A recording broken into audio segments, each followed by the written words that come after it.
Rob, it strikes me, and this is anecdotal, and it may not be accurate, or just maybe it's a sign of the times. When the election happened in 2020, I lost 200,000 followers on Twitter. I had 1.2 million. I went right down to 1 million. It took a long time. It's kind of flatlined at 1.1 million, but it took forever. Since the Musk offer, I'm getting followers at a rate probably 4 or 5 or maybe even 10 times the rate I was getting them before that. And I'm just wondering, is it a $43 billion or a $50 billion bid that returns Twitter to a free speech forum? And if so, that's a pretty cheap price to pay for free speech back in America. Yeah, look, Eric, I think you may be right. Like, I was looking at my own Twitter presence, and I've seen a big uptick in sort of my engagement and my follower accounts and everything like that. And the reason why the left was so freaked out when Elon Musk basically said that he wanted to buy Twitter and basically turn it into the free speech platform that he knows it can be is because they depend on censorship and control to push messages, because the vast majority of Americans, the vast majority of people do not like their ideas. So it's almost like they have to suppress any other dissenting viewpoints, right? And I want to make it clear also, like when we're talking about Twitter, it's not just Twitter that we're talking about. We're talking about the entire big tech conglomerate, right? We're talking about Facebook. We're talking about Google. We talk about how Google can manipulate search results. We talk about how Facebook poured hundreds of millions of dollars into the election in 2020, right? So big tech really does need to be held accountable. Big tech really does need to be broken up. And I really do hope that when the Republicans take back the House, they actually do something about it this time. I'm old enough to remember when Republicans had the White House, the Congress, and the Senate and did absolutely nothing for big tech reform. So it's time for these people to stop talking and start doing if they take back the House. Yeah. And Rob's mentioned something that's important.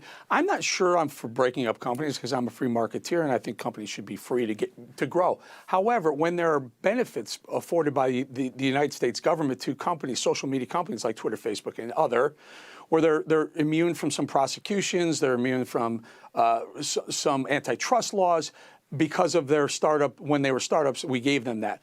I think that has to be either dropped and hold them more accountable, or let them just go on their own. Caroline, final thought, about 30 seconds each, if you don't mind. Caroline first.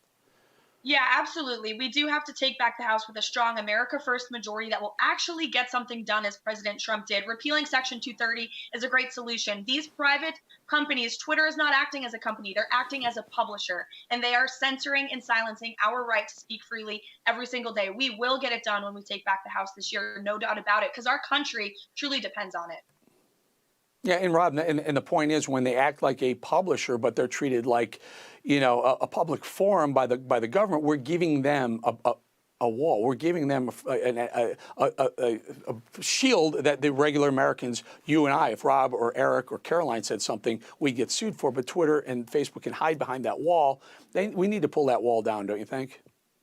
I do. And to your point, I believe in the free market as well. I'm also a free market capitalist. But I think that when it comes to these tech companies, they are powerful beyond what anybody realized. Okay, these tech companies have really only been around for the past 15 years or so, and they have such an inordinate influence on our electoral process, on our elections, on the information that is out there for people. So I really do believe that it's time to break them up. And I hope to God, when Republicans come back in power, they actually wield it this time.